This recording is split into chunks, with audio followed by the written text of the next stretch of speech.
Olá, saudações a todos, todas e todes. Estamos iniciando mais um episódio do nosso Co-Criando na Podosfera. E este é um episódio especial porque ele é o último da série de episódios gravados para o canal do Grupo de Estudos Filhas de Avalon no YouTube.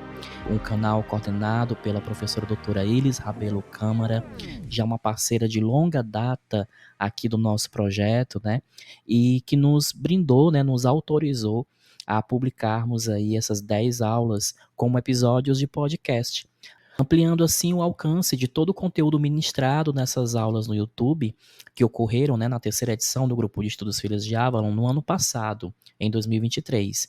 E durante esse primeiro semestre de 2024, nós fizemos aí as edições e trouxemos para a Podosfera, para as diversas plataformas de áudio, a versão em podcast desse conteúdo, que se você não ouviu, né, nenhuma das aulas, fica aí o convite para você ouvir aqui no nosso podcast, no nosso Cocriando, e conhecer aí um pouco sobre a vida, a obra e o legado de mulheres, né, que se destacaram aí na historiografia, que se destacaram em suas diversas áreas de atuação, cada uma a seu modo e de acordo aí com o seu talento nato, deixando aí importantes contribuições para a nossa sociedade.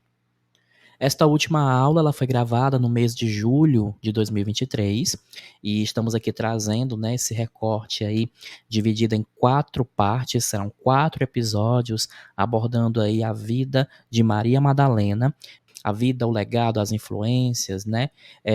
Tudo aí com esse recorte historiográfico, biográfico, muito bem feito pela professora Iris Rabelo Câmara. Então, quero apresentar a palestrante, né, desse episódio, professora doutora Iris Rabelo Câmara, é professora visitante hispano-brasileira na Universidade Estadual do Ceará, a UES, é pesquisadora da FUNCAP, pós-doutora em educação pela UES, é doutora e mestra pela Universidade de Santiago de Compostela, especialista em ensino de língua espanhola pela Uniateneu, especialista de ensino de línguas estrangeiras em inglês pela Universidade Estadual do Ceará, licenciada em letras português e inglês e suas respectivas literaturas pela Universidade Estadual do Ceará. Atualmente, é graduanda em 3 cursos de licenciatura distintos pelo Centro Universitário Estácio de Sá. São eles: Letras Espanhol, Pedagogia e História, com a finalidade, né, de complementar a sua formação de base. No pós-doutorado, com foco na história oral, a professora Iris investigou sobre as rezadeiras da periferia de Fortaleza. Tendo a figura da mulher mística e empoderada sempre em foco, seus objetos de estudo, tanto no mestrado quanto no doutorado, foram a literatura celta, os feminismos, a figura da bruxa e a lenda arturiana no Magnum Opus de Marion Zimmer Bradley, As Brumas de Avalon. Atualmente, é também revisora de diversos periódicos científicos nacionais e internacionais em suas áreas de atuação e membro de corpos editoriais de editoras e de revistas científicas.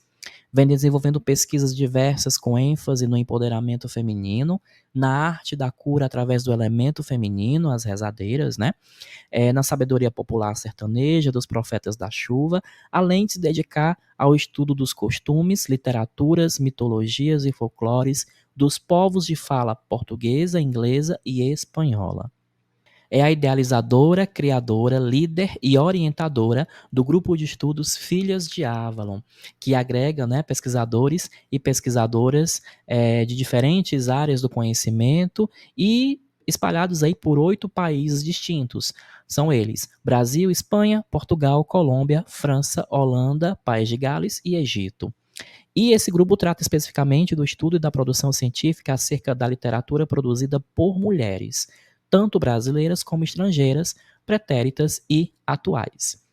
A professora Iris iniciou aí sua carreira como biógrafa, atualmente se dedicando a escrever duas biografias, uma sobre a sua avó, Maria Nazaré Saraiva Rabelo, educadora leiga rural de 1933 a 1972, no distrito de Juazeiro de Baixo, em Morada Nova, e outra biografia que ela está se dedicando é sobre Miguel Ângelo de Azevedo, Nireis, né? O senhor Nireis, memorialista, historiador, jornalista e colecionador reconhecido e premiado. Finalizada então aqui a leitura da biodata da professora Ilis, vocês vão ficar agora aí com o registro em áudio, né, dessa última aula da terceira edição do grupo de estudos Filhas de Avalon, que traz aí a vida, o legado e as influências de Maria Madalena.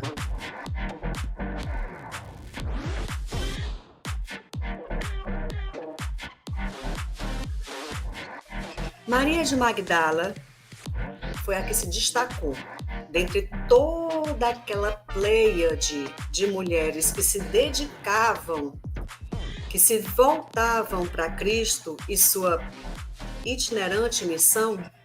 Essa foi a que mais polêmica causou. É a mais citada nos evangelhos, é a mais citada na Bíblia e até hoje repercute como sendo uma pessoa de índole negativa. E a gente coloca aqui, Maria de Magdala foi portadora de mirra, foi a nova Eva e a apóstola dos apóstolos, ou foi, com letras minúsculas, a pecadora, a prostituta e a penitente? Aqui nós a vemos com o vaso de alabastro, com o perfume, com os olhos, o fogo na mão, que é o conhecimento, e nós temos atrás dela arabescos célticos, indicando a questão do Graal, porque essa é uma figura, é uma iconografia, faz parte de um imaginário mais gnóstico, que não é o nosso foco aqui, mas a gente também traz. Ela era mais essa mulher doce, muito bela, mas apesar de ser ricamente vestida, muito simples também, porque se colocava em pé de igualdade com as outras mulheres. Vou ler tal como está. Depois disso, ele andava por cidades e povoados, pregando e anunciando a boa nova do reino de Deus. E os 12 o acompanhavam, assim como algumas mulheres que haviam sido curadas de espíritos malignos e doenças. Maria, chamada Madalena, da qual haviam saído 7 demônios. Joana, mulher de Cusa, o procurador de Herodes, Susana e várias outras que o serviam com os seus bens. Lucas capítulo 8, versículos 1 a 3. Aqui nós temos essas mulheres citadas por Lucas, mas tem muitas mais, como já falamos. E esses demônios, segundo Ferraz, 2014, Apud, Paiva, 2018, esses demônios eram elementos que afastavam Maria de Magdala de uma vida santa, tal como se queria que fosse. E podiam ser desde infertilidade, porque não se sabe realmente se ela teve filhos, então desde infertilidade a doenças contagiosas, doenças mentais. Essa questão de demônios, como a Bíblia é uma instituição, não é só um livro, que utiliza-se de muita metáfora, pois esses demônios podem ser tudo, inclusive infertilidade, doenças contagiosas, doenças mentais, tristeza, orgulho, gula, lassidão, estupidez, irascibilidade. Tudo isso pode ter relação direta com esses demônios que foram tirados, porque não se sabe realmente se foram, né, espíritos de encarnações, reencarnações. O que se sabe é que ela foi curada de um mal que ela tinha. Ela tinha uma certa incompletude que foi esvaziada, essa incompletude, e foi preenchida de amor e admiração pelo Ravi, pelo mestre, que era Jesus. Conforme Paiva, ela aplicou os seus bens em favor do ministério de Cristo a partir do momento em que percebeu que foi curada. Curada de algo anímico, que ela trazia consigo essa imperfeição que foi sendo lapidada e ela sentiu-se convidada a seguir esse homem. E a partir daí, ela realmente o segue. Lucas, capítulo 8, versículo 2. Importância de Maria de Magdala. Aqui nós temos o nome dela também em grego. Maria, ou Miriam de Magdala, ou de Magdala, ou de Migdal, é citada por todos os evangelistas.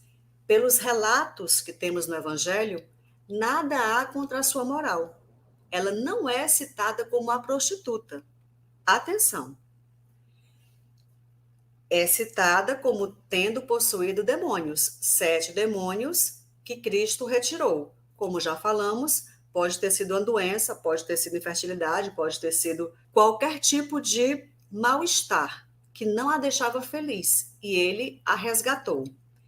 As mulheres que acompanhavam Cristo na sua missão são citadas 7 vezes no Evangelho. E quando eu falo aqui, é no Evangelho em geral. Em 6 dessas mulheres, o primeiro nome é sempre o de Maria de Madalena. Maria, ou Miriam, era o nome mais comum no aramaico e significava senhora, ou soberana, ou vidente. Nomes extremamente comuns na época de Cristo. E sempre a gente vê Maria com esse seu manto vermelho, indicando que ela era rica, porque ela podia pagar pelo tingimento vermelho das suas vestes, os cabelos muito longos e sempre segurando um vaso de alabastro. As origens dela. Século I, mas não sabemos exatamente quando foi que nasceu e quando foi que morreu, infelizmente. Nasceu em Magdala, que era esse rico entreposto comercial, às beiras do lago Tiberíades, que também se confunde muito com o Mar da Galileia. Existe muita polêmica até hoje com relação a isso. Na Judéia, a 10 quilômetros de Cafarnaum, que é o local onde Cristo pregou com mais intensidade. Ela era judia, como Cristo também, e como grande parte dos seus missionários, à exceção de Lucas, da tribo de Benjamim, daquelas 12 tribos, uma, a dela, Benjamim, e era, assim como seus compatriotas, descontente com aquela presença romana em Migdal. Ela estava ansiosamente aguardando o Messias. Falava várias línguas, dentre elas o hebraico, o aramaico, o grego e o latim. Johnson, em 2016, a considera tanto uma discípula como uma apóstola. Sabemos que discípulo é aquele que aprende, apóstolo é aquele que é enviado para uma missão, pois este estudioso a vê, assim como tantos outros do seu campo de saber, atrela a figura de Maria de Madalena com a discípula e a apóstola. Não se tem certeza de quem foi a família dela, qual a origem exatamente. Associa-se muito a Maria como sendo irmã de Lázaro, não temos certeza. Aqui nós temos 2 fotos minhas em Cafarnaum, que é essa cidade onde Cristo começou o seu apostolado e fez dele mais intensamente acessível às pessoas a partir de Cafarnaum, que é a cidade de Jesus. Então, aqui é a entrada da cidade, eu estou à esquerda, aí, mostrando. E na foto à direita, nós estamos na Sinagoga Branca, o Templo Branco, que não é exatamente, talvez, o templo onde Jesus pregou, onde ele passou, onde ele fez a sua trajetória. Porque existe alguma contradição com relação a isso. Por quê? Porque a estrutura é bastante nova. Então, pode ser que seja construída em cima de uma estrutura mais antiga, que aí sim, ele passou por aí. Mas não se sabe se foi exatamente por essa estrutura que a gente está vendo. É só um fragmento desse templo, o Templo Branco. E temos aqui, bem no centro da imagem, ruínas, resquícios de construções, e mais ao fundo temos uma igreja. Por quê? Porque esta igreja está construída bastante recentemente sob o que nós tínhamos da casa de Pedro. Embaixo dessa estrutura magnífica, altamente contemporânea, temos a antiga casa de Pedro, porque Pedro morou aí, né? Eles moravam nessa região. E temos, inclusive, aí algumas árvores típicas, como a tamareira, né? As tâmaras que nós consumimos no Natal, é o que nós vemos com esse coqueiro que está aí. E o que me chamou muito a atenção, eu sou muito presa a esses detalhes. Aqui são capitéis. O que é um capitel? É, digamos que, o chapéu de uma colina, perdão, de uma coluna. É o que vai finalizar a coluna. Nós temos a coluna feita de anéis, que são sobrepostos e colados, amalgamados entre si, e bem em cima temos essa estrutura, né, que capitaliza a coluna. Pois aqui nós vemos detalhes que são bem interessantes. São capitéis bem, digamos assim, pagãos. Especificamente esse que a gente tem à direita. Vocês veem aí, ele está assim um pouco sujo, mas é do tempo mesmo, tá? É um lodo do próprio tempo.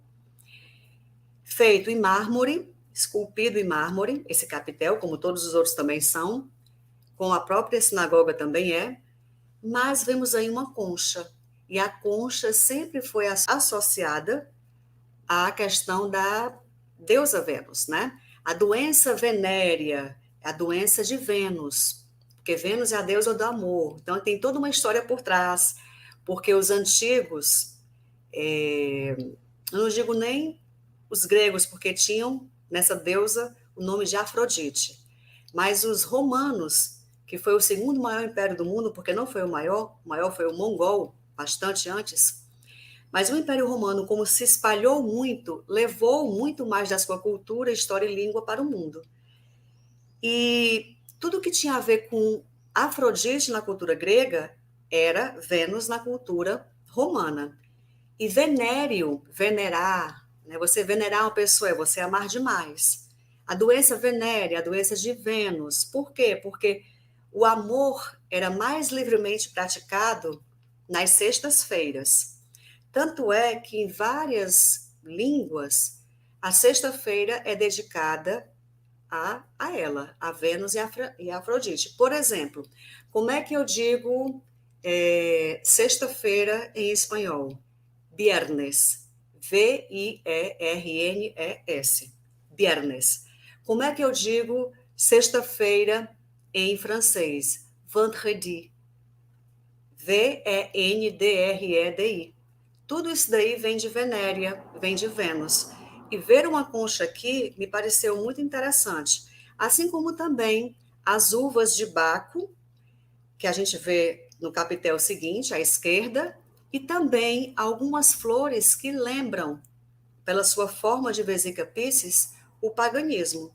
Portanto, sempre que a gente fala de religião, a gente tem que prestar muita atenção com o que vem antes, com o que está acontecendo agora, mas especialmente focalizar o que veio antes para entender o porquê daquela religião tratar de uma forma quem pertence a ela e de uma forma completamente diferente quem a ela não pertence. Vamos desmistificar então e vamos reconstruir Maria Madalena. Ela era uma mulher de virtude livre. O que é que isso quer dizer? Que naquele ambiente majoritariamente masculino, ela se destacava, ela era uma líder. Primeiro porque ela tinha dinheiro. Segundo porque ela tinha um nome diferente de todo mundo, nome do local do qual ela vinha. Então já tinha, além de poder, empoderamento, que é pessoal. Tinha essas vestes sempre avermelhadas, o que dá a entender que ela tinha muito dinheiro para comprar tecidos tingidos de vermelho e cores semelhantes. Sempre está representada, como vemos aqui, com o alabastro. O alabastro, eu tenho aqui, gente, uma pulseira comprada no Egito. Essa aqui, na verdade, foi dada. Eu comprei uma e o rapaz me deu 6, né? Uma generosidade. E o que é que nós temos aqui? Ela é uma pulseira de hastes de couro, né? Ela tem aqui as suas hastes de couro, mas bem no centro, nós temos um escaravelho verde. E esse escaravelho está feito de alabastro. O que é o alabastro? É uma pedra muito comum naquela região. Esse escaravelho tem a ver com o amor. Para que a gente consiga o amor de nossa vida, basta esfregar o escaravelho na pele. E aí vocês imaginem que eu comprei uma pulseira e ganhei 6. E não somente, eu comprei um escaravelho de alabastro para ter esse amor garantido para o resto da vida, né? Porque vai que é por aí. E esta mulher andava com esse frasco de alabastro sempre com perfumes. Perfume, se hoje não é tão barato, naquele tempo era caríssimo. Você precisava de muito dinheiro para comprar um pouquinho de perfume. Por isso que a mirra que Jesus recebe de um dos reis magos é tão preciosa, porque era um perfume. Era algo com o qual se perfumava o ambiente. E ela destacou-se pela sua liderança, pela sua sapiência, porque ela falava várias línguas, ela era muito desenvolvida e ela era endossada por Cristo. Cristo dava esse poder a ela. Ele via nela uma potência, uma líder, e ele nunca a barrou. Ele sempre a colocou para cima. Mesmo sendo ela uma mulher de vida livre, de virtude livre, de liberdade total.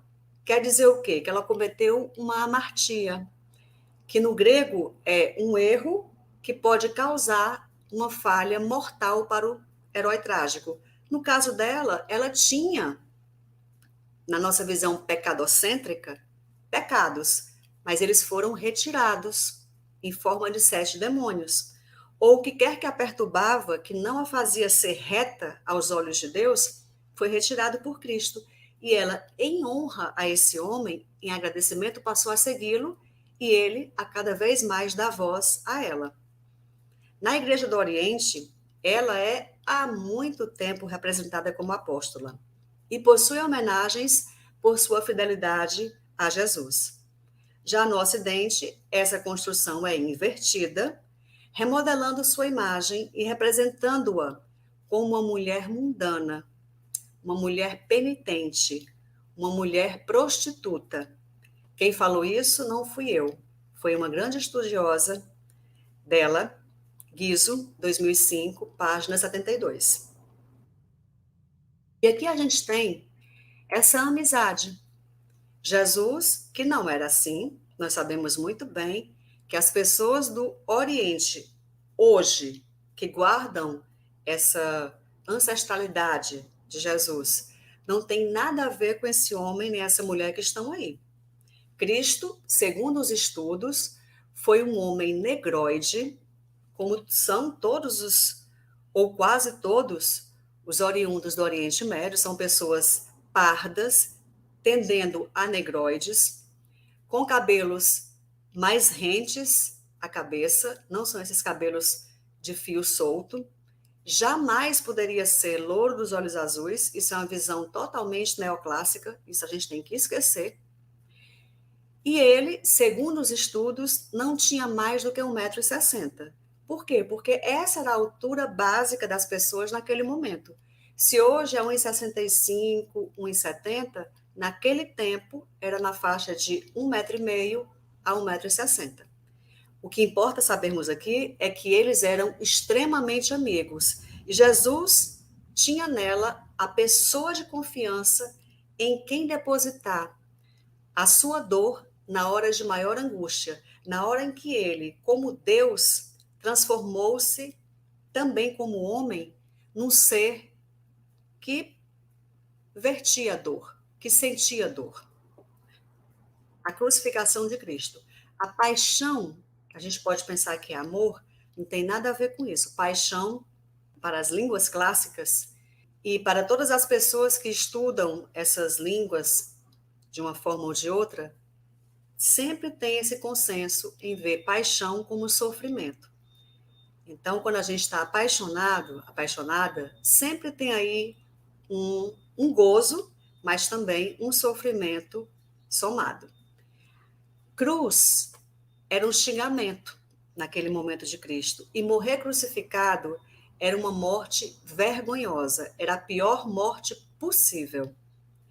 Como é que se podia matar no tempo de Cristo de forma a que o apenado pudesse pagar pela sua pena, pudesse pagar pelo seu delito? Como é que se morria de forma ignominiosa na época de Cristo, na antiga Roma? Por degola, enfrentando animais selvagens em um local fechado, como, por exemplo, o Coliseu, com espectadores ali à volta, na fogueira, por apedrejamento, como é até hoje, que é chamada também de lapidação, especificamente para mulheres, e por crucificação. Só que a crucificação era a pior de todas essas mortes, porque todas essas fazem com que o sujeito morra rápido. A degola é rápida, o animal rapidamente pula, salta em cima da sua presa e a mata rapidamente. A fogueira consome rapidamente um corpo. O apedrejamento leva certo tempo, mas é rápido, a depender do ponto que se acerta na cabeça, porque não adianta você apedrejar uma pessoa jogando pedra nos braços. Normalmente, a apedrejada, hoje, né? Não sei na época de Cristo, mas hoje, como é que elas são colocadas? Dentro de um buraco cavado previamente, elas estão sempre de túnica branca para ficarem totalmente encharcadas de sangue, do seu próprio sangue. Os cabelos são soltos, que para a época de Cristo, e ainda hoje, na cultura do Oriente Médio, é bastante reservado apenas ao marido, somente o pai ou o marido ou os irmãos podem ver os cabelos da mulher, e seus filhos também. O ambiente fora do lar não é ideal para isso. E essa mulher é colocada, então, com metade do corpo para fora e a metade para dentro desse buraco cavado previamente.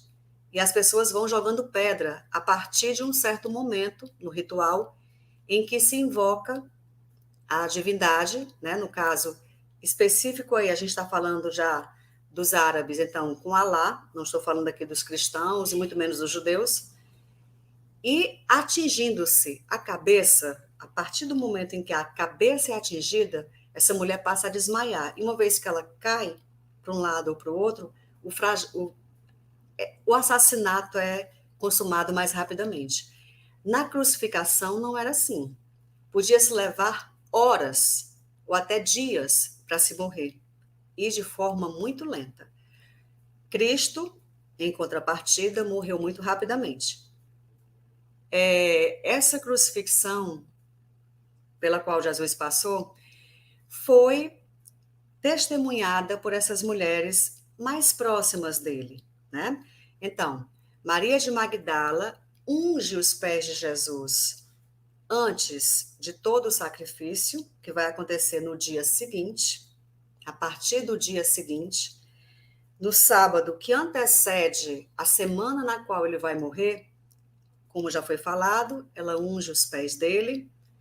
No sábado que antecede, né, o domingo de Ramos, eles vão dormir já sabendo que algo grandioso vai acontecer no dia seguinte, e assim é.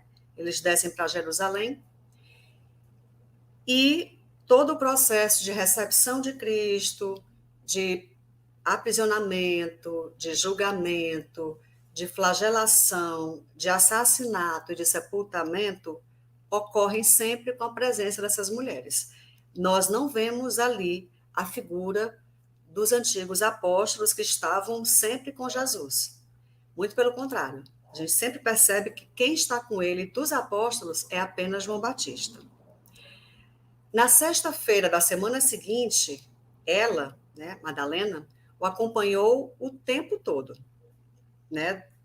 Prisão, flagelo implorando para que ele não fosse assassinado, mas isso era algo inconcebível, já estava previsto e já estava no querer político que ele fosse assassinado.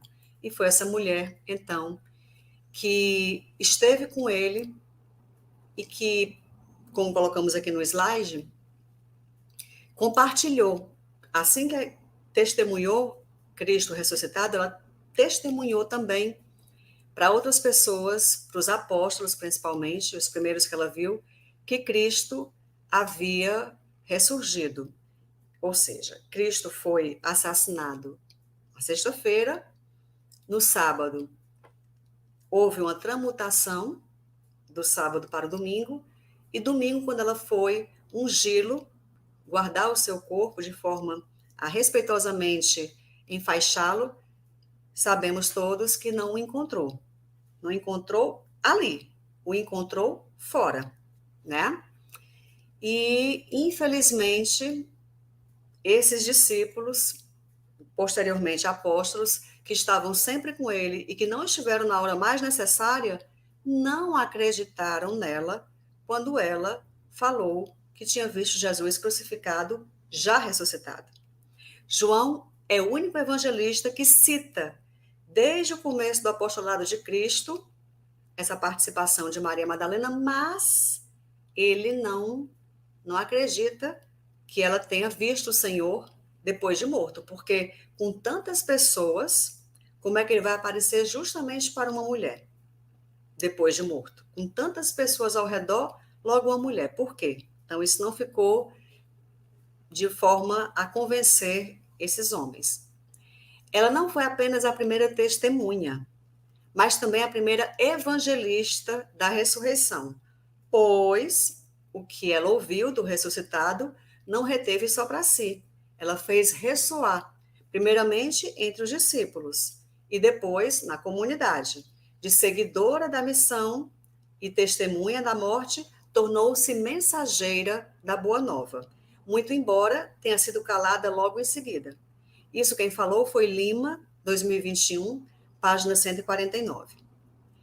Desde o século VIII, ela sempre fora santificada pela Igreja Ortodoxa. Então, desde 700 e algo, que ela já era uma santa na Igreja Ortodoxa, que é a Igreja do Oriente, a Igreja Católica do Oriente, não a Apostólica Romana. E tem quase 200 igrejas dedicadas a ela na Inglaterra e no sul da França. Por quê? A gente vai já ver qual a ligação da França e Inglaterra com ela. Presença das mulheres da crucificação à ressurreição de Cristo, segundo Lima, 2021, página 148. Nós temos aqui os 4 evangelhos: Marcos, Mateus, Lucas e João.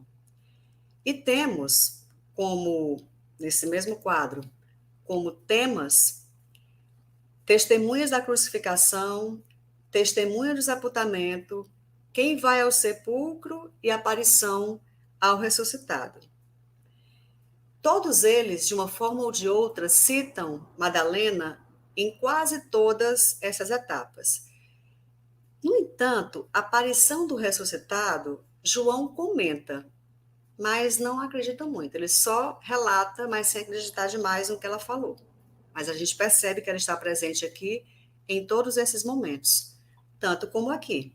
Segundo Alves, 2012, nós temos da paixão à ressurreição, Maria Madalena sempre presente. Uma das mulheres no Calvário, uma das que observa onde fica o sepulcro, testemunha do esvaziamento do sepulcro e personagem do Noli Me Tangere. Portanto, temos aqui um vasto material de Mateus a João para analisarmos a presença dessa mulher nesse momento tão importante para Cristo. E aqui nós temos o Noli Me Tangere, que é Não Me Toques, pintado aqui por Titian, num óleo sobre tela, que está no Museu Nacional, na Galeria Nacional de Londres. Importantíssima essa tela. Pois o Noli Me Tangere é o último episódio em que ela é citada nos evangelhos canônicos. Ela é citada 17 vezes pelos 4 evangelistas, Marcos, Mateus, Lucas e João, mas a partir daqui ela desaparece completamente. E especificamente desaparece do Ato dos Apóstolos e das epístolas, das cartas paulinas e pedrinas. Paulo e Pedro não fazem nenhuma alusão a ela. João não se refere a ela, nem nas suas cartas e nem no Apocalipse. Ela é completamente obnubilada. Somente Maria de Nazaré acreditou no fato de ela ter visto Jesus depois de morto, de que ele ressuscitou e ela viu. Ela foi a única pessoa que ficou ao lado de Madalena. E também é por isso que há uma versão que diz que elas se juntaram no fim da vida, que a gente vai ver mais para frente. Prestem bem atenção ao que Tomásio diz aqui.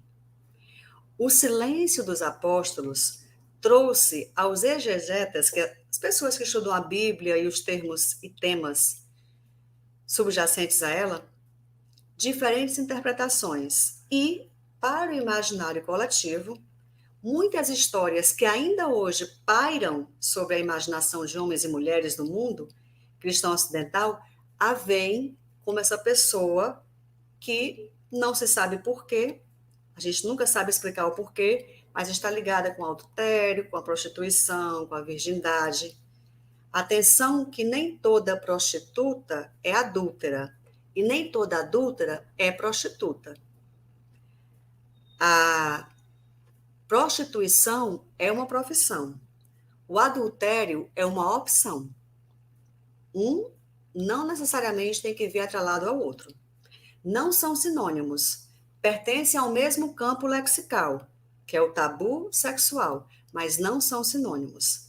Ferraz, em 2014, diz que a partir do século IV, a Igreja de Roma começou a impor a questão da virgindade feminina como objeto principal de representação da perfeição. Maria era perfeita, porque havia concebido sem o sexo, sem a intervenção sexual. E a nova Eva passou a ser justamente Maria de Magdala, ou Miriam de Migdal, representando essa mulher devoluta que, em nenhum momento na Bíblia, recebe esse nome de prostituta. Nenhum momento. A primeira menção nominal a ela no Evangelho de Lucas é com relação à questão dos 7 demônios. Então, a gente tem aqui a mulher com o vaso de alabastro e com o unguento que ungiu Jesus no capítulo 7, versículos 36 a 39 de Lucas, é designada a pecadora anônima. É assim. E é chamada de Madalena no capítulo seguinte, sem conotação de prostituição. Vamos lá. Jesus retira dela 7 demônios.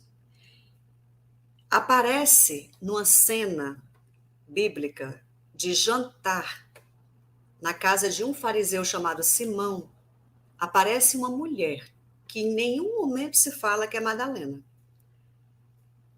Essa mulher leva um vaso com alabastro, aliás, de alabastro, com essências, com perfumes. E ela lava os pés de Jesus e o beija. Lava um, beija, lava o outro e beija, enxugando os pés de Jesus com os seus cabelos. Guardem essa informação. Então, se a mulher citada como sendo Madalena, que é a pessoa da qual Jesus tira 7 demônios, não é citada por seu nome no capítulo 7, que é logo em seguida, é citada como Madalena no capítulo 8. E a gente coloca aqui essa questão. Sendo Lucas um historiador e escritor de seu tempo, por que registrou de forma tão ambígua esta mulher? Por que ele não fez justiça e colocou o nome dela onde deveria e não nessa nebulosidade que não sabemos se aquela mulher que estava ali lavando os pés de Cristo era a Madalena? Esse foi provavelmente um dos fatores que influenciou a tradição da confusão. Porém, os contextos não coincidem. Referem-se a momentos distintos. A pecadora do capítulo 7 é anônima, e nada indica que seja Madalena, segundo Lima, 2021, página 149. Aqui, Tomaso fala, e eu vou ler textualmente porque é importante. O interessante é que este texto está ao final do capítulo 7 do Evangelho de Lucas. E quando Lucas refere-se a Madalena, sobre a expulsão dos 7 demônios, está no início do capítulo 8. Foi essa proximidade de textos uma das alternativas que pôde explicar como as duas mulheres se tornaram homônimas. A mulher anônima recebeu um nome e Maria Madalena se tornou a pecadora arrependida que ungiu Jesus e foi também associada a Maria, irmã de Marta e de Lázaro, que também ungiu Jesus. Maria Madalena não era irmã de Marta e de Lázaro. Os irmãos Maria, Marta e Lázaro eram de Betânia, uma região próxima de Jerusalém. Maria Madalena era de Magdala, uma cidade que ficava na região da Galileia. Como os nomes eram parecidos, porque eram todas Marias, foi se juntando umas às outras. Aqui nós temos a visão dessa mulher que entra na cena de um jantar para o qual Cristo é convidado e vai lavar os pés de Jesus. E aqui eu chamo a atenção de vocês. Olha só. O fariseu, que era aquele devoto extremo do judaísmo daquele momento, tá? Naquele contexto, os fariseus eram esses religiosos exacerbados, que convidou Jesus para jantar em sua casa. Do nada, estando Jesus ali, apareceu uma mulher na cidade, uma pecadora. Essa mulher, sabendo que o fariseu Simão estava promovendo o jantar para Jesus, trouxe consigo um frasco de alabastro com perfume. Ficando por trás dele e aos pés dele, chorava e com as lágrimas banhava-lhe os pés e enxugava-lhes com os cabelos, cobrindo-os de beijos e ungindo-os com o perfume. Se a pecadora, olhe bem essa questão que eu estou colocando aqui, se a pecadora anônima, porque não tinha nome nenhum, era uma pecadora que apareceu na cidade, se ela era uma prostituta, como foi possível chegar na casa de Simão, fariseu, sem ser barrada na porta? Essas pessoas não comiam carne, não chegavam perto de pecadores, não chegavam perto de locais que achavam serem convenientes, jamais chegariam perto de uma prostituta. E jamais um fariseu receberia na sua casa uma prostituta. Por que ela não foi impedida na porta? Como é que um fariseu fica no mesmo ambiente que uma prostituta, sendo ele exacerbadamente religioso? O que é que isso indica? Que o pecado dela não era de conhecimento público, era de conhecimento dele. Essa mulher de vida pública, essa mulher de vida livre, não era conhecida pelos outros, mas por ele, que ficou julgando Jesus e dizendo, se ele realmente fosse quem ele diz ser, ele não deixaria que essa mulher se aproximasse dele. E Jesus lhe dá uma lição de moral. O fariseu Simão, ele calou-se, né, quanto à presença dessa mulher na sua casa, porque ela possivelmente era rica e ela era íntima daquele lugar. Ou seja, era íntima dele. Ele é que pecava com ela. Não é que as pessoas conhecessem essa mulher como pecadora. Era pecadora para ele, porque ninguém abriu passo para ela com nojo. Só ele que ficou cismado de vê-la por ali. Naquele momento, os perfumes custavam, em média, 200 denários. Denário tem a ver com um dia. Eram necessários 300 dias de trabalho para se conseguir um frasco desse tamanho de alabastro contendo perfume. Na manhã seguinte, essa mulher despojou-se dos seus bens e passou a seguir o rabi. Quando Jesus passou por Magdala, aí é que já há uma confusão. Quem é essa mulher? Ela o presenteou com um vaso de alabastro que continha o perfume de lótus. Para quem trabalha com o que é oriental, para quem gosta de temas que são orientais, que tem a ver com a filosofia de vida dos orientais, sabe que o lótus é uma flor mágica. A flor de lótus é uma flor mágica porque ela nasce da impureza. Ela é uma das mais belas flores e nasce da podridão, da lama, pois foi o cheiro dessa flor, que é um cheiro inimaginável, é um cheiro delicioso, é um odor inebriante, contagiante, e esse perfume foi o que essa mulher presenteou Jesus, que naquele momento custava inclusive um campo inteiro de trabalho. E os azeites, né? Quais são os usos? Quando a gente fala de azeite, é o azeite de oliva, especificamente de oliva extra virgem. As oliveiras, que são plantas até hoje extremamente simbólicas no mundo, não somente cristão primitivo, que tem as suas reminiscências até hoje, mas também tem absolutamente tudo a ver com o que nós temos hoje, né? A oliva era colhida, era prensada, e a primeira prensa dava um óleo hialino puro, que era o chamado extra virgem. Este era mesclado com ervas aromáticas, especialmente canela, mirra e cássia, e era usado como perfume. As pessoas se perfumavam com esses óleos. Você pode achar que é estranho, mas até hoje a gente tem pessoas que usam óleo essencial como sendo perfume.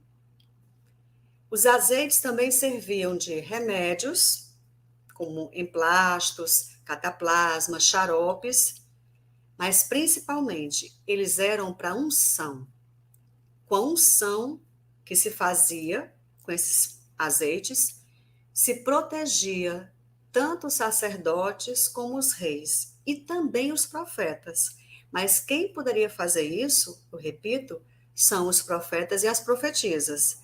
Se Maria Madalena teve essa ação com Cristo justamente na véspera do momento em que ele vai ser sacrificado, ela está preparando esse rei, esse sacerdote, para a sua função. Ele não chegaria como julgava-se que ele chegaria, com tropas, com hordas, com seus soldados, com seus contingentes.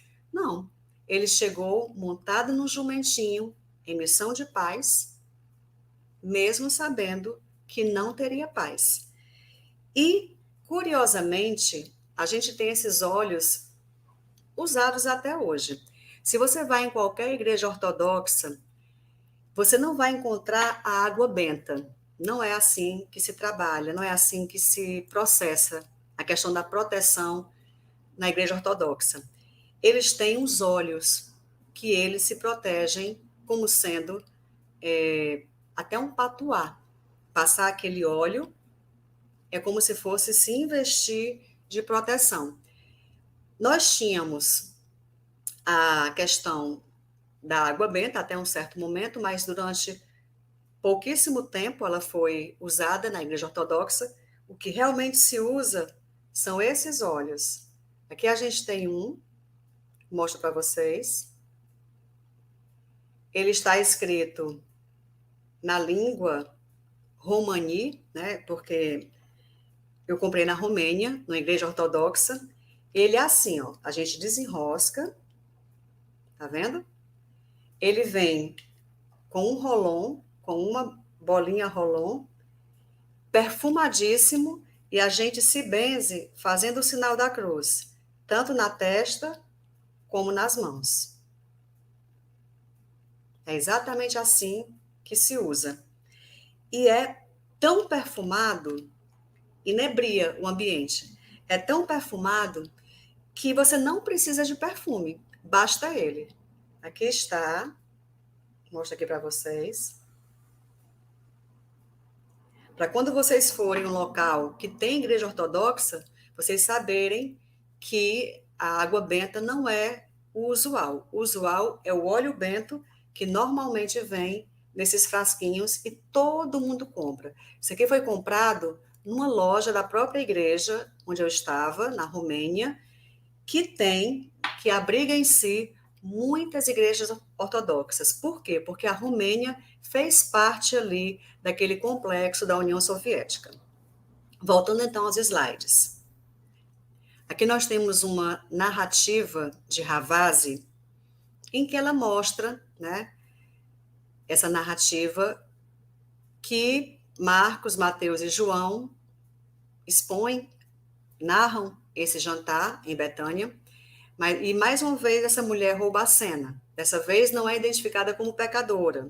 Marcos e Mateus a mantêm no anonimato. É a mesma história que se repete aqui, que eu vou passar depois para vocês os slides, sempre baseada nessas referências que são de base, referências que são seminais, digamos assim, para o desenvolvimento dessa aula. Pessoas que estudaram essa mulher.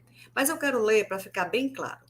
Marcos, capítulo 14, versículos 3 a 9, Mateus, capítulo 26, versículos 6 a 13, e João, capítulo 12, versículos 1 a 8, narram um jantar em Betânia, e mais uma vez uma mulher rouba a cena.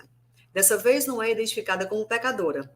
Marcos e Mateus mantêm-na no anonimato, mas João a nomeia como sendo Maria, irmã de Marta e Lázaro. Essa mulher, posteriormente, também será absorvida no compêndio Madalena. A tradição popular encobriu as características pessoais de Madalena por 2 vezes, confundindo-a primeiramente com a prostituta e em seguida com a mais pura Maria de Betânia. Enquanto isso, porém, Maria Madalena chegou de fato em Jerusalém na sequela do Senhor Jesus, para viver com ele e seus discípulos.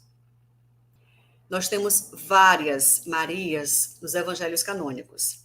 Maria, mãe de Jesus, Maria, mulher de Cleofas, ou de Cleófas, Maria de Betânia, que é irmã de Lázaro e Marta, Maria de Magdala, a adúltera, que é chamada de Maria em alguns momentos, mas não sabemos qual a referência maior, o que é que vem dessa Maria, qual é o sobrenome. A adúltera, que também é referida como Maria, mas não sabemos qual o sobrenome. Jesus em casa de Marta e Maria, ressurreição de Lázaro, em casa de Simão, né, o leproso, e em casa de Simão, o fariseu, que já comentamos. Madalena acabou se tornando um nome muito forte dos primórdios da igreja e ameaçava o patriarcado, porque aquelas mulheres que estavam acostumadas a receber de Cristo o ensinamento e a propagá-lo, viram nela uma defensora, tal como elas também eram, e viram nela uma líder a seguir. Só que, infelizmente, essa tradição de se ouvir essas mulheres que estavam disseminando a palavra de Cristo foi sendo pouco a pouco minado. Esse ato de falar por Cristo, sendo mulher, não era respeitado, não era antes e passou a não ser depois de Cristo. Com ele foi tudo diferente, mas após ele tudo mudou. Este Papa, Gregório Magno, numa homilia no ano de 591 depois de Cristo. A homilia, para quem é evangélico, é o sermão, a pregação. Ele afirmou, ele não só sugeriu, ele afirmou que a pecadora penitente era a mesma Maria Madalena. Ele uniu numa palavra só, no mesmo antropônimo, a pecadora, a Madalena, que nós conhecemos, e Maria Betânia, todas como sendo uma pecadora só. Alves nos fala assim: foi numa homilia do Papa Gregório o Grande, na Basílica de São Clemente, em Roma, a 21 de setembro de 591, que este junta oficialmente pela primeira vez 3 mulheres a Madalena, a pecadora da casa de Simão Fariseu, Maria de Betânia, irmã de Marta e Lázaro, e a possuída dos 7 demônios que Jesus curou. Alves, 2012, página 12. Esse Papa fez o desfavor de juntar todas essas mulheres sob a mesma pecha de prostituta, e sempre associando o nome dessa prostituta a Maria Madalena. Começou daí toda a série de confusões com relação a esse erro intencional. As pessoas, como não liam, estamos falando de 591, as pessoas não liam, acreditavam no que era colocado, porque era assim antes com os judeus, com os ravis, os mestres que falavam na sinagoga, que pregavam a palavra, que era a Torá, e continuou também. Continuou com essas pessoas que levavam o evangelho de Cristo para onde fossem. Era uma igreja inicial muito fragmentada, porque havia várias vertentes, foram se criando teorias que resultaram em heresias e confluíram depois em assassinatos em série dessas pessoas que eram tidas como hereges. Mas o fato de unir todas essas mulheres que tinham o nome de Maria, que era um nome tão comum, a Maria de Madalena, foi realmente fincar o prego no seu caixão. De 591 até 1969, Maria de Madalena foi tida como prostituta, como adúltera, como impura, como indesejável, como um exemplo a não seguir, quando ela era completamente o oposto disso. Aquela que Lucas diz ser pecadora, a que João nomeia como Maria, são a mesma, cremos nós. Isso quem fala é o Gregório. Gregório Magno, em 591. Aquela que Lucas diz ser pecadora, a que João nomeia como Maria, são a mesma, cremos nós. Que aquela de quem, segundo Marcos, foram retirados 7 demônios. A partir daí, o estigma estava plantado em Maria Madalena. A imagem de Maria Madalena pecadora, arrependida normalmente, é apenas no catolicismo, porque nas outras vertentes cristãs, ela é uma abnegadíssima seguidora de Jesus. Tal como nós vemos aqui, com as roupas vermelhas, o manto, ou os cabelos sempre soltos, mas não é o caso aqui, segurando uma taça, que pode ser da última ceia, pode ser o graal, é como vocês entenderem. Temos alguns evangelhos, né, como os evangelhos canônicos. No século IV, tínhamos apenas 27 livros a compor o Novo Testamento. Na verdade, é como eu falei, quando Cristo morreu, as pessoas imaginavam a parousia, que é a volta de Jesus, aquela volta imediata. Muitas pessoas desfizeram-se do que tinham, venderam, deram, doaram, para esperar Jesus, que não vinha. E começou a haver uma fragmentação. Tínhamos 12 apóstolos oficiais, mas existiam muitos discípulos também que se tornaram apóstolos à sua própria sorte. Dentre eles, Maria de Magdala. E essa igreja, né, essa eclésia, foi cada vez mais crescendo. Não era mais um único vínculo que eles tinham em uma dada cidade, mas cada vez mais se expandindo, cada vez mais adentrando o território romano, não tinha como ser diferente.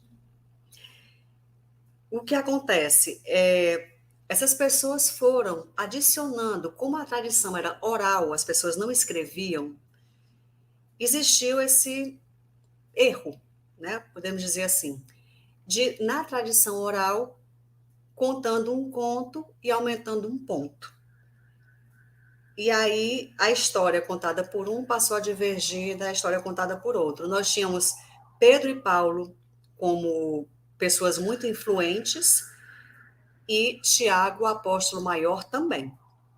Pedro foi por um lado, Paulo por outro, Tiago, o maior, por outro. Tanto que Tiago, a lenda é que ele chegou na Galiza, que foi onde eu morei, na Espanha, chegou numa barca de pedra, isso é para quem acredita. chegou ali e foi ajudado.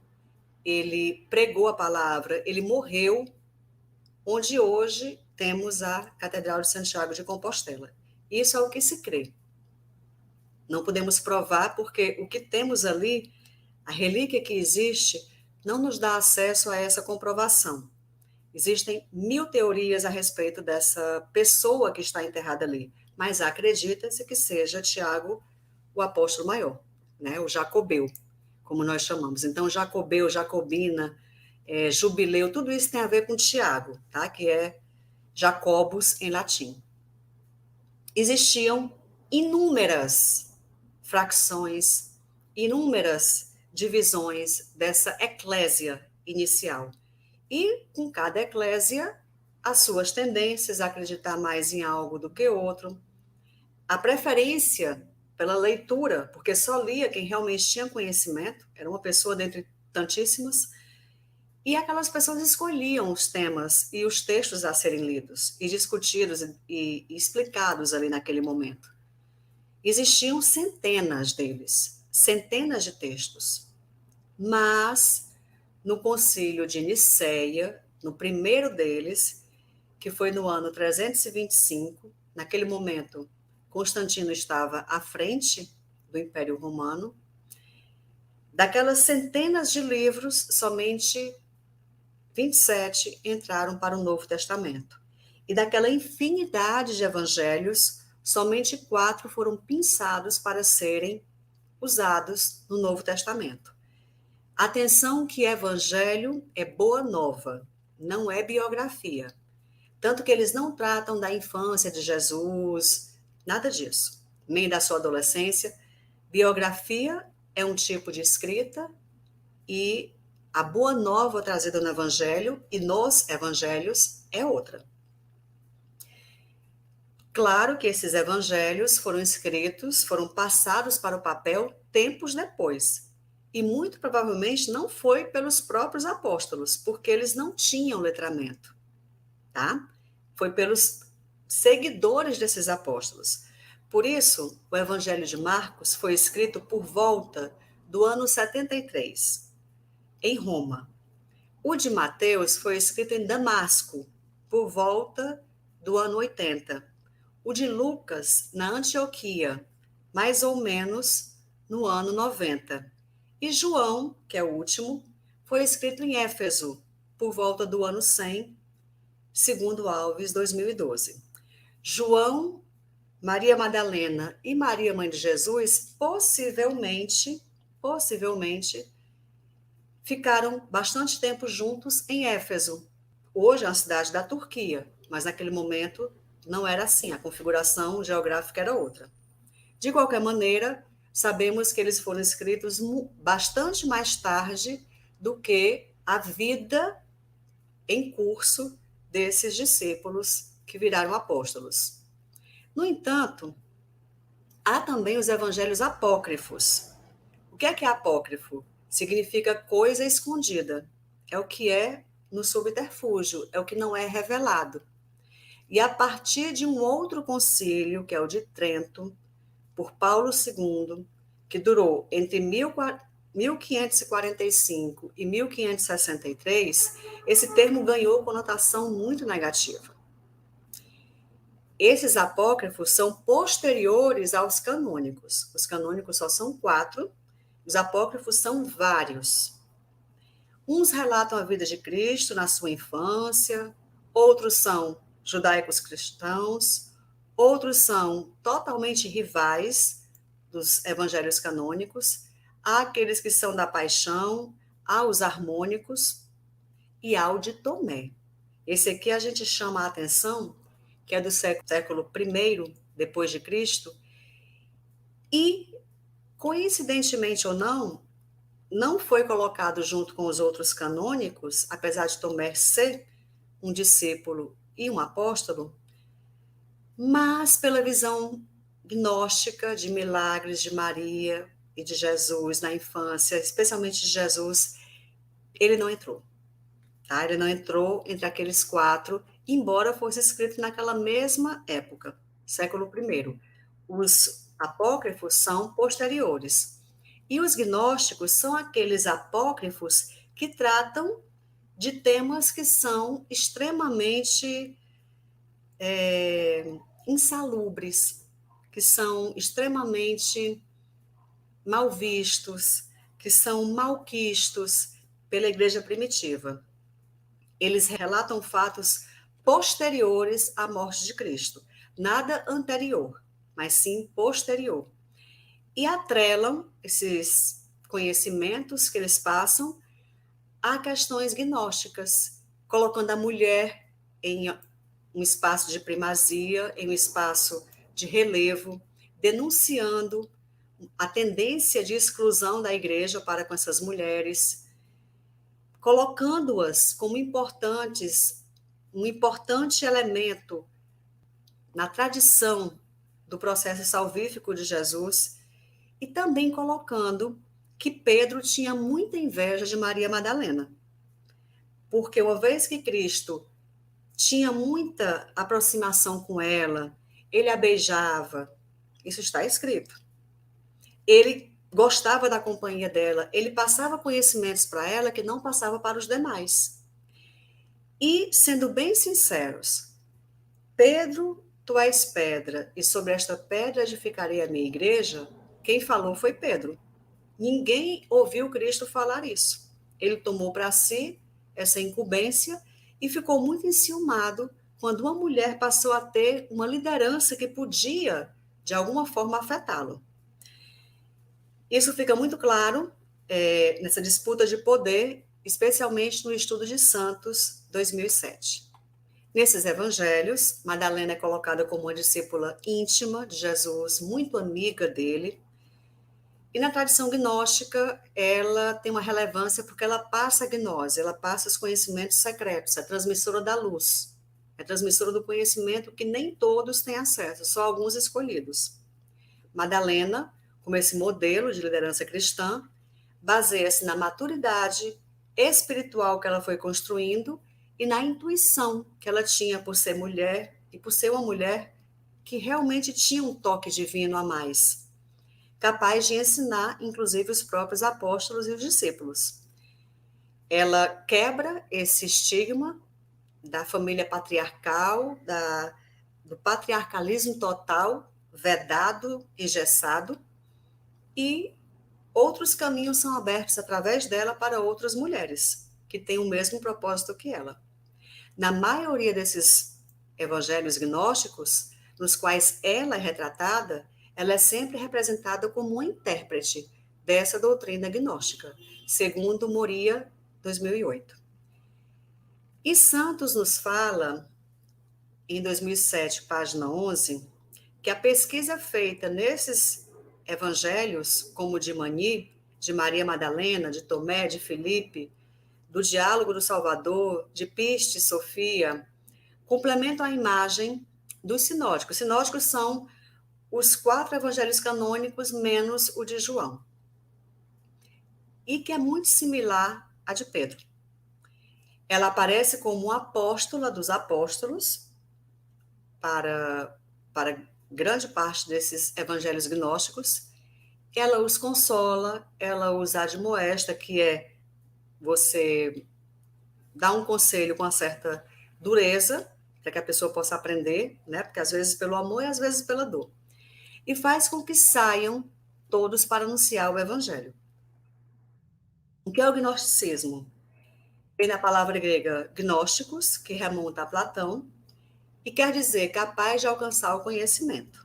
Foi um movimento que surgiu entre as culturas grega, egípcia e principalmente entre os egípcios, e se ramificou pela Palestina, Ásia Menor, Egito, Síria, Arábia, Pérsia e Roma. Eles acreditavam na presença divina em cada pessoa, que não se precisava do corpo, a alma era suficiente, o corpo era um antro de pecado.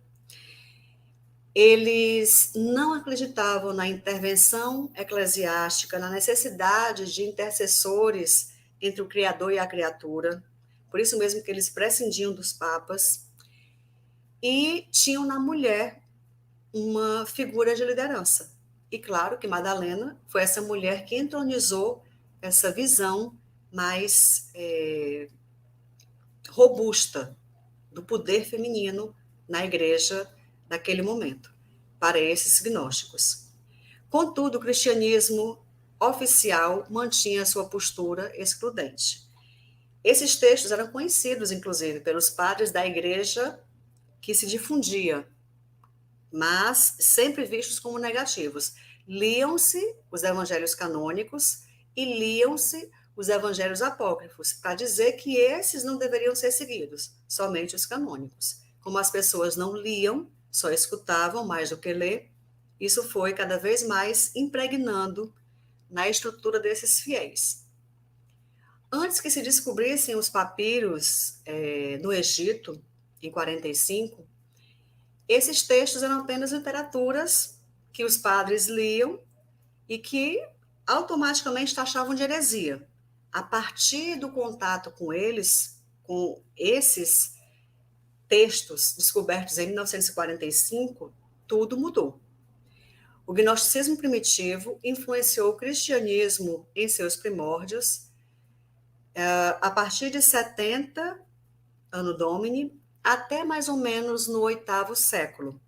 Por volta de 381, esses gnósticos foram condenados como hereges e passaram do século III para o IV até mais ou menos o século VIII sendo duramente perseguidos. Enquanto isso, a Igreja de Roma ia crescendo, estabelecendo suas bases e fincando relações de poder. Segundo os gnósticos, Madalena e Jesus viveram o mistério da união sagrada, que é o hieros gamos, que é o casamento sagrado, que não necessariamente inclui aí o sexo. Até porque para o gnóstico, o sexo levaria à procriação, e eles não queriam procriar para criar mais pessoas poluídas, mais pessoas sujas. Aqui, o casamento que eles falam é a união do sagrado feminino com o sagrado masculino. É a união da potencialidade do homem e da mulher, da completude do ser humano, não necessariamente exigindo para isso uma relação sexual. E o Evangelho de Maria Madalena, que foi descoberto um pouco antes, em 1896, na margem direita do rio Nilo, foi achado num papiro, um papiro codificado com o número 8502, que contém não somente o Evangelho dela, como também o Apócrifo de João, a Sofia de Jesus. Sofia é sabedoria, tá? A Sofia de Jesus Cristo e os Atos de Pedro. Somente foi publicado este Evangelho de Maria Madalena em 1955, apesar de ter sido descoberto bastante tempo antes. Faltavam, como faltam até hoje, algumas páginas, da página 1 à página 6, da página 11 à página 14. Está escrito em copta, que é uma língua que se usava muito no Egito, naquele momento, que remonta ao século II, depois de Cristo, mais ou menos aí 150 depois de Cristo, quando os evangelhos canônicos estavam também em processo de conclusão de escrita e começavam a surgir os apócrifos. Nós não sabemos quem é o seu autor. A gente pode pensar que foi ela, Maria Madalena, mas com certeza ela era ágrafa. Ela falava muitas línguas, mas não escrevia nenhuma. A representação dela com a pena e o livro aqui é pictórica, para que nos estimule a escrever sobre ela a partir dessa aula. E nesse evangelho dela, ela especifica que Cristo a amou muito mais do que a qualquer outro discípulo. Reconheceu nela uma pessoa de liderança, de muita inteligência, diferenciada, e revelou-lhe segredos sagrados que ela deveria, a conta-gotas, aspergir sobre as pessoas que se aproximavam dela e as pessoas a quem ela pregava. Ela deveria manter este segredo. Claro que despertou ciúmes em Pedro e em André também, mas principalmente em Pedro, que se sentiu preterido nessa função de ficar no lugar de Madalena, fazendo o que ela estava disposta a fazer. A autoridade dela sobre os apóstolos é incontestável. Incontestável. Ela realmente foi uma pessoa que teve muito poder sobre todos eles.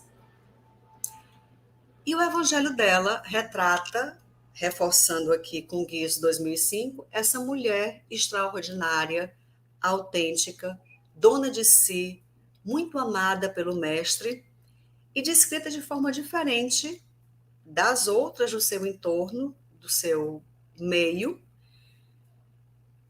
e descrita diferente de outros textos daquele mesmo período, que não aceitava, ela não aceitava o contexto de submissão ao qual as mulheres eram relegadas. Ela se insurgiu com relação a esse tema.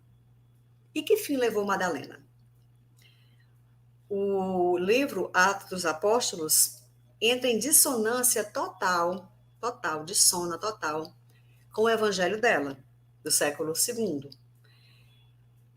Nesse livro de Pedro, ele não aceita nenhuma mulher, e muito menos Maria, receber nenhum tipo de intuição divina, nenhum tipo de revelação. Tudo é mais por ele, até porque ele, segundo ele, foi a pessoa a quem Cristo entregou as portas abertas do céu através da chave que lhe foi concedida.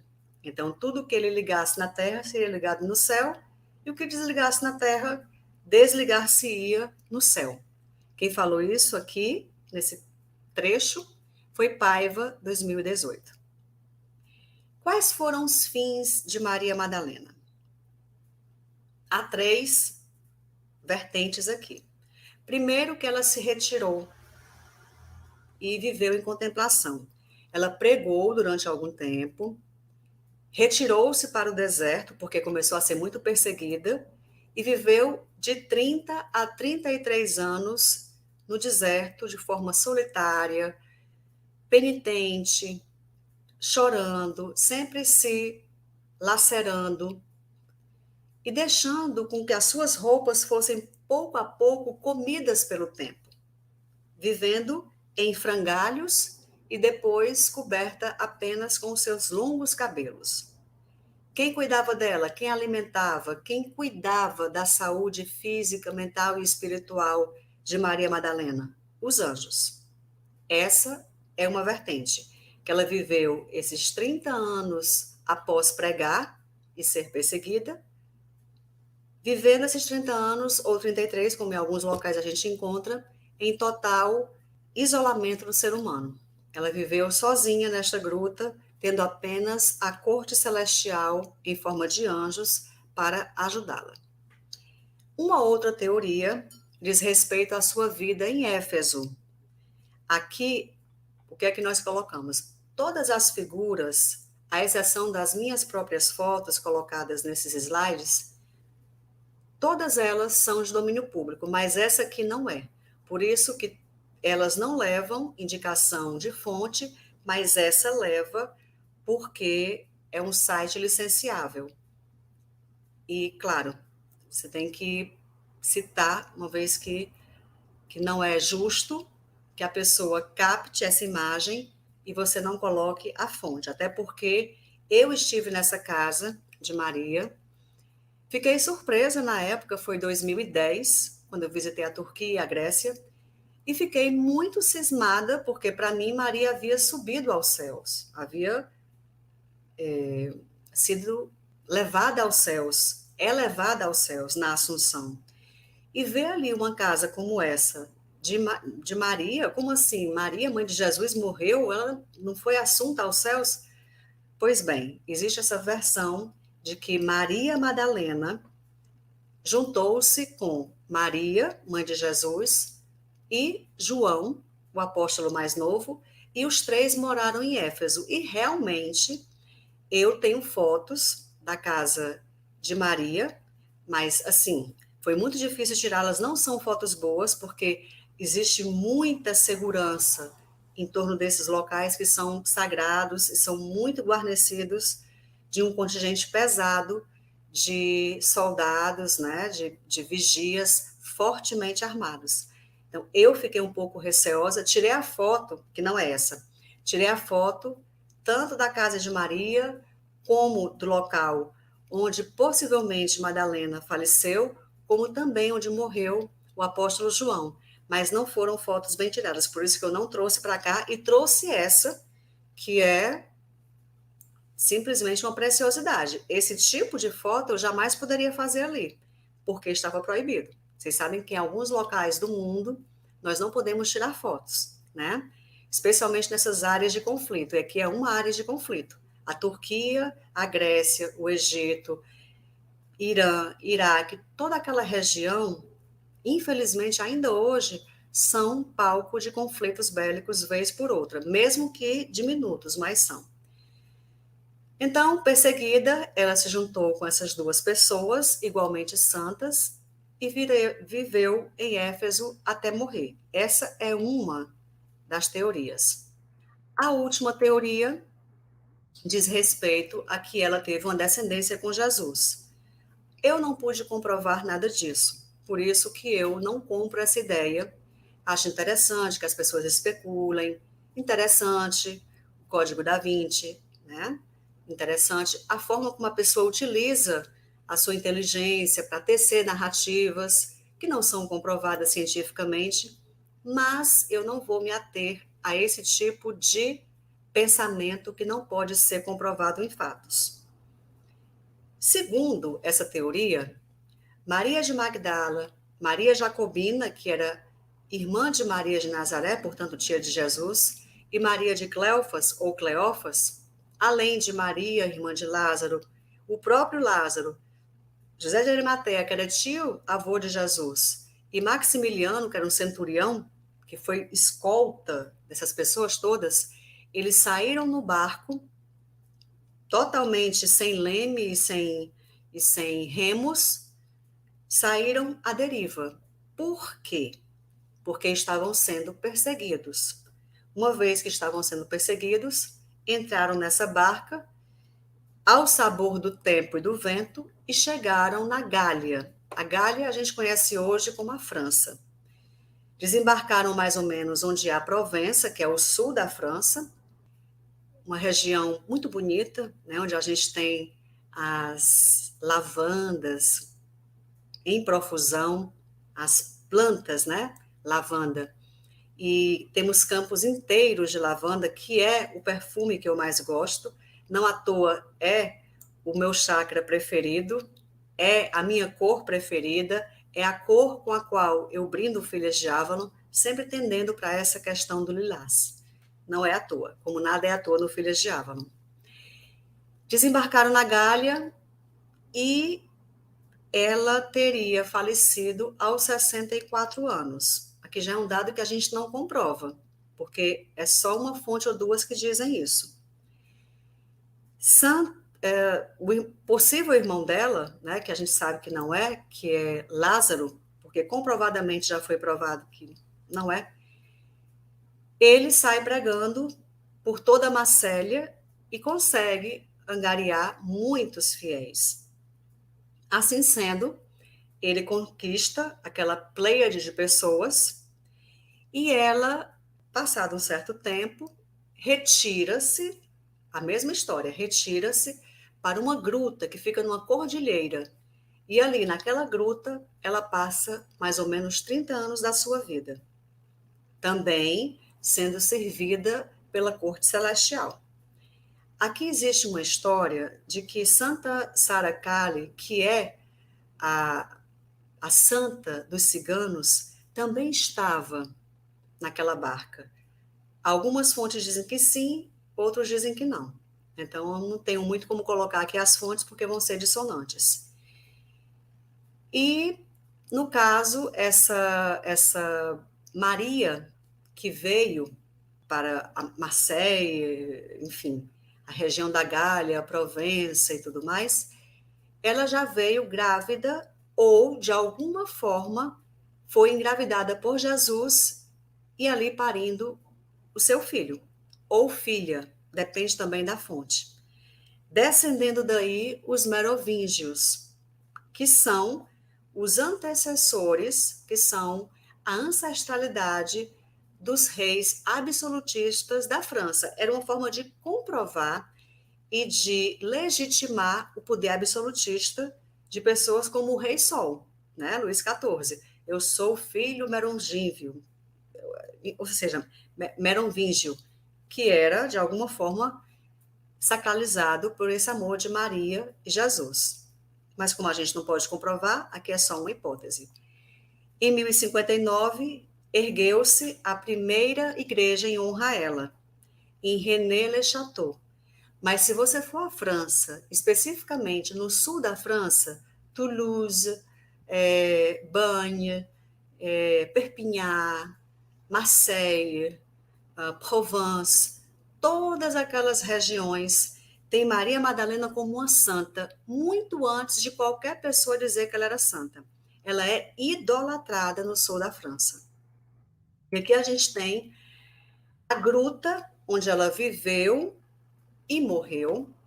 Temos um altar do lado direito e do lado esquerdo temos uma representação dela como penitente e abaixo dela servida pelos anjos. Temos algumas referências aqui da França atual, da Itália atual. A gente sabe que naquele momento a Itália nem existia, né? Ela foi existir muito posteriormente, tanto a Alemanha como a Itália não existiam naquele momento, foram existir no século XVIII para XIX, perdão, 19 para 20.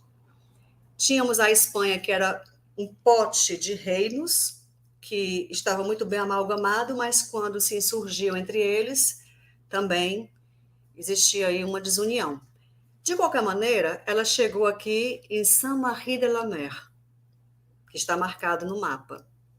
Ela, com todos os outros na barca, e seguiram seu caminho. E a gente tem aqui várias simbologias dessa amizade dela com Jesus, Jesus sendo o sol, ela sendo a lua. É uma complementação. Aqui embaixo a gente tem, por exemplo, em cima a gente tem o mapa, essa junção dos dois, usando as mesmas cores, que são também as cores que eu uso hoje, e essa mão dada de um com o outro representa o coração, o cordis, que unia os dois, não necessariamente em termos sexuais, eróticos ou românticos, mas como amizade. À direita a gente tem esses dois seres, o homem e a mulher, Jesus e Maria Madalena, juntamente com o cálice, que também pode ser símbolo do graal, a lua e o sol, todos em complemento. Embaixo a gente tem, na gruta, essa poça de água santa. É muito comum que as santas apareçam em grutas, que Nossa Senhora seja louvada em grutas, como na Cova da Íria, por exemplo, em Portugal. É interessante porque anteriormente ao cristianismo, a gruta era o local da deusa, era o local onde os cultos à deusa eram realizados por pessoas que não eram, digamos assim, os especialistas em religião. Quem é que era especialista na religião na época dos celtas? Nós tínhamos os vates, que eram aqueles que faziam os sacrifícios, e os bardos, que eram os que animavam não somente aqueles cultos religiosos, como também a comunidade como um todo. Druidas ou druidas, sacerdotes, os vates, que eram os que sacrificavam em nome da religião, sacrificavam animais, e os bardos, que eram os que animavam os ambientes, não somente os celtas, mas também os seus entornos, os seus contextos. Aqui a gente tem essa gruta com essa água, e não é à toa, porque se você vai em Fátima, por exemplo, você visita a Casa dos Pastorinhos, é preponderante, é imperante tomar aquela água daquele poço. Todo mundo sabe que é uma água de poço, mas existe a crença de que é uma água milagrosa. E essa questão da gruta com a água, milagre, religião, está muito intrincado também. É muito interessante a gente ver essa representação do feminino na água, Porque nós somos feitos basicamente de líquidos, mas a mulher acumula mais água, entre aspas, acumula mais líquidos, quer antes da menstruação, quer depois, questão hormonal, e a vida que ela gera em seu ventre é feita na sua grande concentração de água, de líquidos. Então, a ligação da caverna com a mulher, com o peixe, tudo isso daí pertence a essa nomenclatura, a essa egrégora da junção do sagrado com o feminino.